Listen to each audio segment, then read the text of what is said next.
His Excellency, the President of Kenya,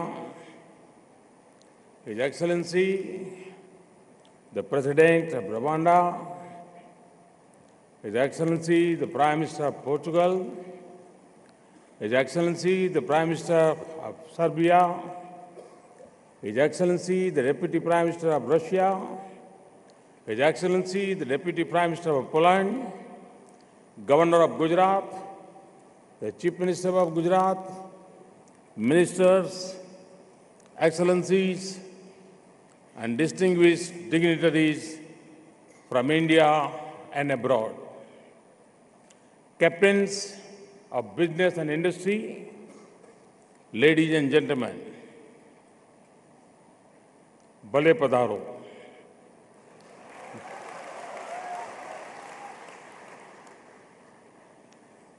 I welcome you all to the vibrant Gujarat Summit. I also wish you a very happy, prosperous, and successful New Year. I fondly recall the modest launch of this event in 2003.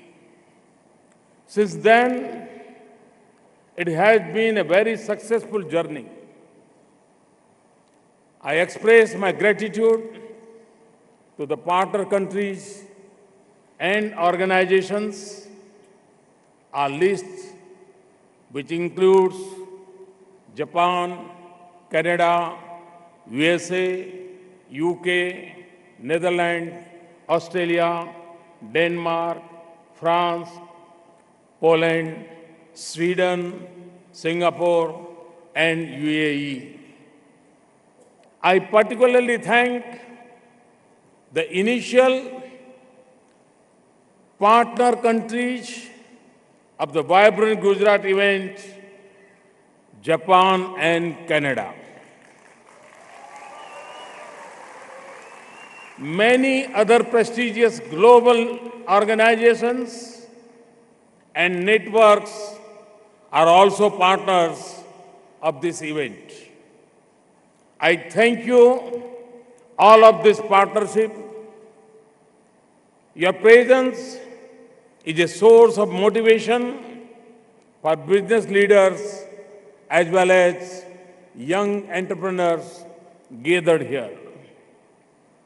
Without your support, this event could not have seen 8 biennial chapters, each better and bigger than the earlier one. The last 3 events have been particularly big. The presence of political and business leaders from more than 100 countries and a large number of organizations from around the world make this a truly global event. I would urge the participants to reach out to each other and to derive the greatest benefit from this summit. You should also visit the trade show and the exhibition where hundreds of companies have showcased their products and processes. Gujarat, the land of Mahatma Gandhi and Sardar Vallabhbhai Patel, also represents the business spirit of India. Through the ages, it had led in commerce and enterprise. Centuries ago, its people went across the 7 seas in search of opportunities. Even today, this state boasts of being the origin of the highest number of our people living and working abroad. And wherever they have gone, they have created a mini Gujarat. We proudly say, "Jahan jahan base ek Gujarati, ત્યાં ત્યાં સદા કાળ Gujarat. In other words, wherever a Gujarati resides, there forever resides Gujarat. Gujarat is currently in the midst of the kite festival. May the kites inspire us all to fly high. Friends, as I have often said, India's strength lies in 3 Ds: demography, democracy, and demand. Our biggest strength is the depth of our democracy. Some people say that democracy cannot deliver effective and fast-track governance. But we have seen in the last 2.5 years that it is possible to deliver quick results in a democratic setup as well. Over the last 2.5 years, we have also evolved a culture of healthy competition among states. States are being rated on parameters of good governance. The World Bank is helping us in this process. Coming to demography, ours is a nation of a vibrant youth. The disciplined, dedicated, and talented youth of India offers a globally unmatched workforce. We are the second largest English-speaking country. Our youth are not merely looking for jobs. They have begun taking risks and often prefer to become entrepreneurs. On the demand front, our rising middle class offers a huge domestic market. The seas that surround the Indian peninsula connect us to some of the world's biggest markets, including Africa, the Middle East, and Europe. Nature has been kind to us. Our 3 crop seasons enable us to grow food, vegetables, and fruits in abundance. The diversity in flora and fauna is unparalleled. The richness of our culture and its living symbols is unique. Our institutions and scholars are recognized the world over. India is now an emerging R&D hub. We produce the world's second largest number of scientists and engineers. Our entertainment industry is making waves worldwide. All this helps ensure a good quality of life at relatively low cost. Friends, our government was elected first and foremost on the promise to provide clean governance and end the prevailing regime of corruption and nepotism. It is our vision and mission to bring a paradigm shift in the ways of our polity and economy. We have taken a series of decisions and steps in this direction. To give you some examples, we are bringing a shift from relation-based governance to system-based governance, from discretionary administration to policy-based administration, from random interference to technological intervention, from favoritism to level playing field, from informal economy to formal economy. In doing this, digital technology has played a key role. I often said that e-governance is easy and effective governance. I also emphasize the need for policy-driven governance. Online processes help bring speed and openness in decision-making. Towards this end, we are working to adopt and absorb newer technologies to bring about transparency and the end discretion. Believe me, we are on the threshold of becoming the world's most digitized economy. Most of you wanted this change in India. I'm proud to say that it is happening before you. You can see this. Over the last 2.5 years, we have worked relentlessly to realize India's potential and to set right the economy. The results have been encouraging.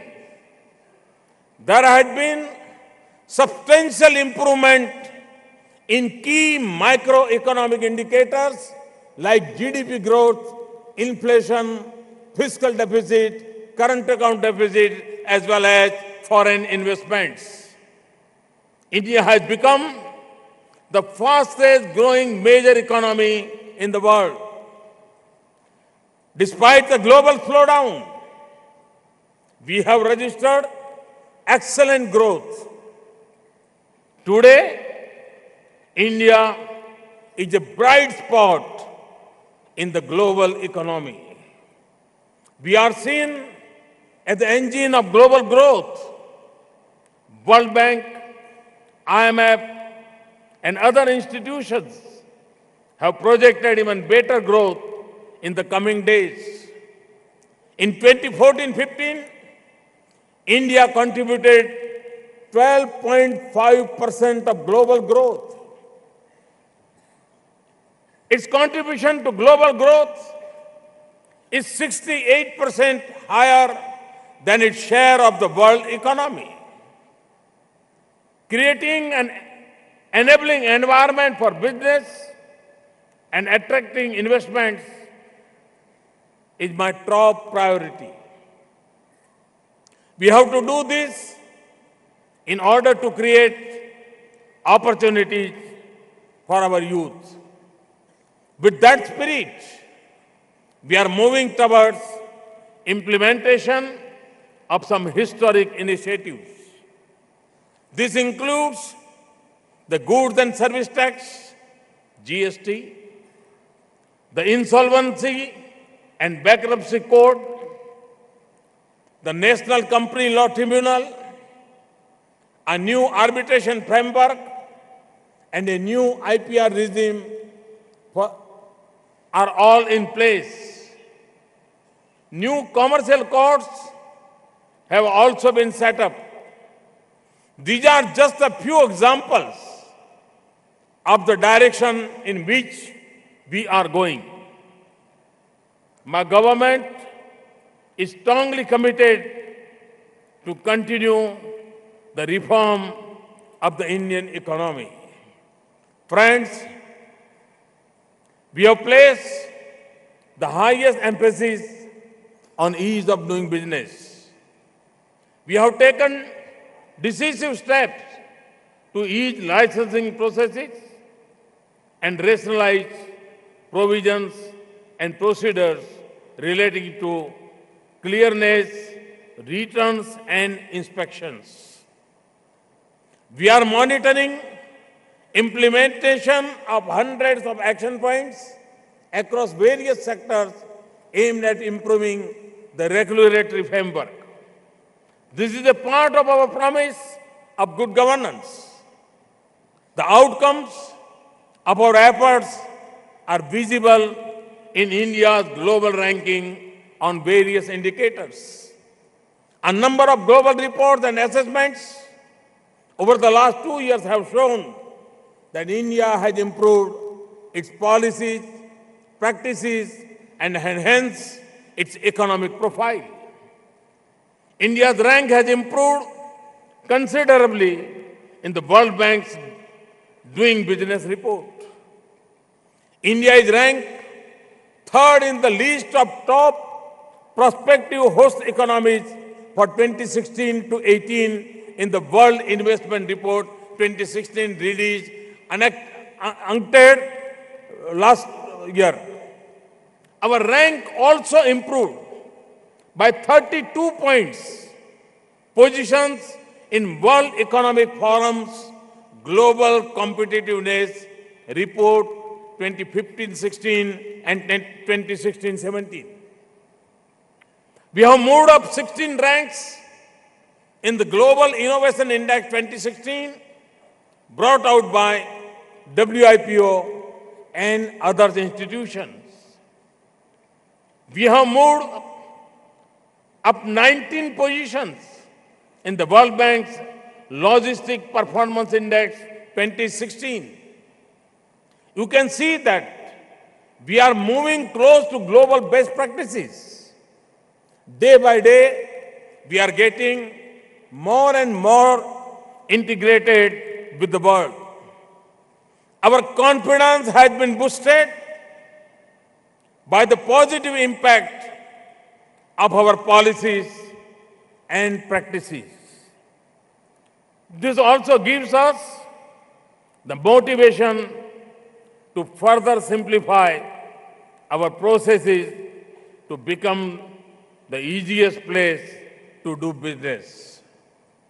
Every day, we are further rationalizing our policies and procedures to make it simple for businesses to establish and grow. We have liberalized our FDI regime in many sectors and in various ways. India is today among the most open economies. This change in environment has been recognized by both domestic and foreign investors. An encouraging startup ecosystem is now taking shape in our country. This unleashing of the youth power is heartening.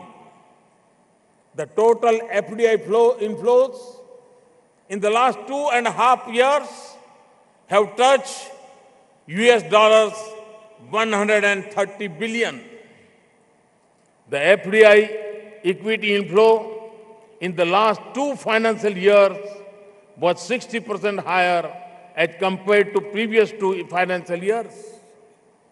In fact, the total FDI inflows received during the last years have been the highest ever.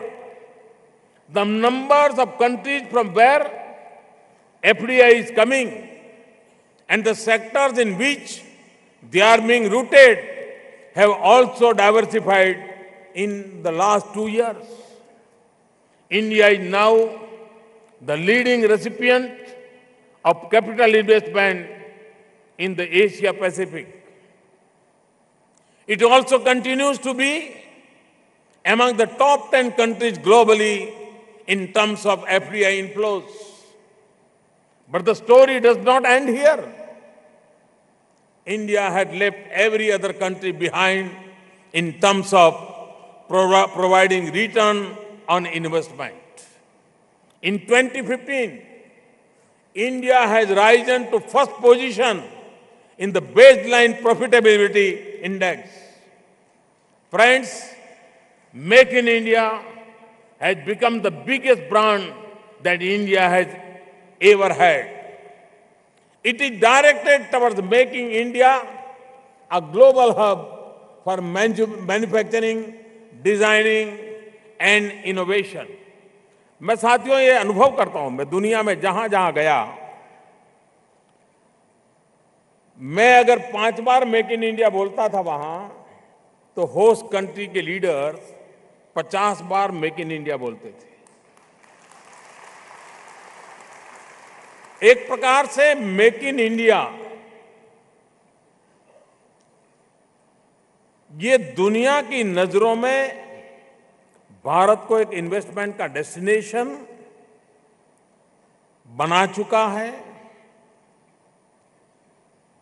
Bharat में राज्यों के initiative, केंद्र सरकार का सहयोग, ये संयुक्त प्रयास मेक इन इंडिया के लिए बहुत सारे द्वार खोल चुका है. इस अपॉर्चुनिटी का लाभ हिंदुस्तान के राज्यों के बीच में कंपटीशन पैदा हो, हेल्थी कंपटीशन हो, और वो भी गुड गवर्नेंस एंड इकोसिस्टम के आधार पर हो. कंपटीशन पहले भी हुआ करती थी.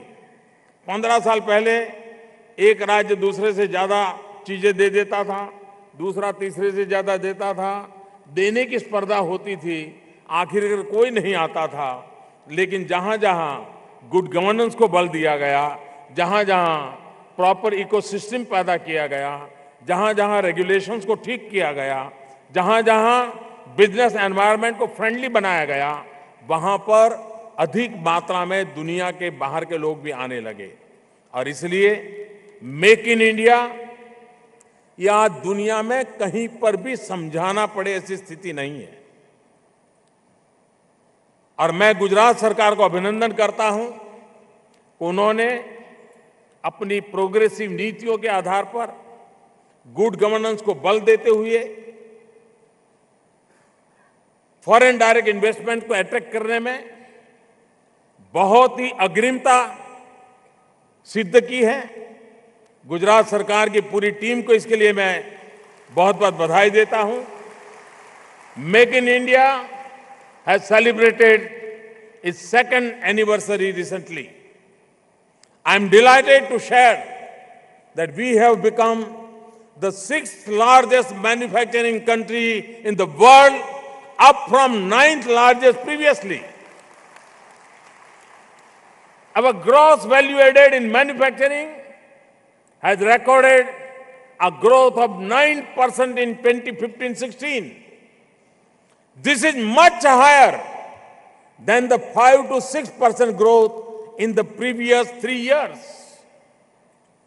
All this is helping us expand the job market and raise the purchasing power of our people, particularly middle class. But the real potential is even higher. To give you a few examples, India's food processing industry is expected to increase almost 5-fold in the next 10 years. No one can imagine. Similarly, India's low vehicle penetration makes it one of the world's most attractive auto market. At the government level, we have to ensure that our growth process is inclusive and embraces both rural and urban communities. क्योंकि भारत ऐसा देश है, हम गांव और शहर के बीच संतुलित विकास के पक्ष में हैं. हमारी नीतियों का लाभ गांव और शहर दोनों को समान रूप से मिलना चाहिए. और इसलिए हमारी योजना की प्रायोरिटी में भी गांव को भी उतना ही महत्व मिले. हर विकास की यात्रा का अंतिम बेनिफिट गांव गरीब किसान तक पहुंचे, ये हमारा प्रायोरिटी का रहने के कारण सारी नीतियों के केंद्र में उन बातों को हमने बल दिया है. We are committed to an India with better job opportunities, better income, better purchasing power, better quality of life, and better living standards. Friends, our development needs are huge. Our development agenda is ambitious. For instance, we want to provide a roof over every head. हर गरीब को घर होना चाहिए, अपना घर होना चाहिए और 2022 तक होना चाहिए। ये सपना लेकर के हम चल रहे हैं। We want to provide jobs to every hand. 800 million 35 से कम एज ग्रुप के इंडियंस, जो एक प्रकार से युवा भारत है। 800 मिलियन यूथ जिनकी उम्र 35 से कम है। इन हाथ में हुनर हो, काम का अवसर हो, तो नया हिंदुस्तान हमारी आंखों के सामने बना करके खड़ा कर देंगे। ये विश्वास हिंदुस्तान के नौजवानों के प्रति मेरा है, हम सबका है और हम सबका जिम्मा भी है कि उस अवसर को हम दें। और हम अवसर दे सकते हैं, संभावनाएं भरपूर पड़ी है। We want to produce energy that is cleaner. We want to build roads and railways faster. We want mineral exploration become greener. We want to build urban amenities that are sturdier. We want to see our quality of life getting better and better. We are taking a leap toward next generation infrastructure in both core and social sectors in both rural and urban areas. This includes freight corridors, industrial corridors, high-speed and metro rail projects, logistic parks, smart cities, coastal zones, regional airports, water, sanitation, and energy initiatives. Our per capita electricity consumption must rise. Even as we do so, we are committed to promoting renewable energy. We are keen to promote tourism in a big way, and this needs tourism infrastructure. जब मैं renewable energy की बात करता हूं, 175 gigawatt. एक जमाना था हम मेगावाट की चर्चा करते भी डरते थे। आज देश गीगावाट के सपने देख रहा है। ये बहुत बड़ा बदलाव है। 175 गीगावाट रिन्यूएबल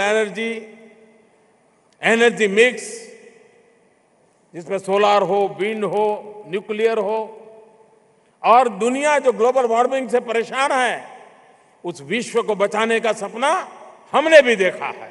और हम भी 175 गीगावाट के कंट्रीब्यूशन से विश्व को ग्लोबल वार्मिंग से बचाने के उस संकल्प को पूरा करने में हिंदुस्तान अपनी नंबर 1 की भूमिका अदा करने के लिए कृत संकल्प होकर के आगे बढ़ रहा है। तो मैं पूरे विश्व को निमंत्रण देता हूं, आइए 175 गीगावाट रिन्यूएबल एनर्जी के क्षेत्र में इन्वेस्टमेंट के लिए स्काई द लिमिट। और हमारी पॉलिसीज आर वेरी प्रोग्रेसिव। और मुझे विश्वास है कि मानवता का भी ये काम है, जीवन की तरफ देखने का दृष्टिकोण बदलने का अवसर है। हमने 2 शताब्दी एक्सप्लॉइटेशन ऑफ नेचर के अंदर खपा दी है। अब हमारा दायित्व है कि आने वाली शताब्दियों को एक्सप्लॉइटेशन ऑफ नेचर के हमारे सोच में से बाहर ला करके हमारी नेचर को स्ट्रेंथन करने के बेसिक चीजों को लेकर के चलना, इसका अवसर है। और उस बात को लेकर के हम चलेंगे तो हम अवश्य ही विश्व में एक बड़े परिवर्तन की संभावनाओं में बहुत बड़ी अहम भूमिका अदा कर सकते हैं। The target for construction of roads and laying of railways have been increased manifold. India is going to emerge as one of the world's largest construction markets as it adds millions of homes. All this offers unprecedented opportunities for the investor community. Most of you can work with US in a number of areas, which includes from hardware to software, from soft skills to scientific temper, from defense system to cyber security, from medicine to tourism. I dare say that India alone offers the opportunities that could revival those of an entire continent. It offers today the possibilities of a full century, and we want to do all this in a calendar, greener and sustainable way. We are committed to protect the environment and uphold our responsibility towards nature. Ultimately, this is what India has stood for since ages. Welcome to India, the land of tradition and tranquility, the land of empathy and excitement, the land of experiment and enterprise, the land of openings and opportunities. Once again, I welcome you all and invite you to be part of India of today and India of tomorrow. I assure you that I will be available to hold your hands whenever required. Thank you. ગુજરાતના ભાઈઓ આવજો. जो वादे नहीं इरादे लेकर आए हैं, ऐसे माननीय प्रधानमंत्री जी, आपका बहुत बहुत धन्यवाद.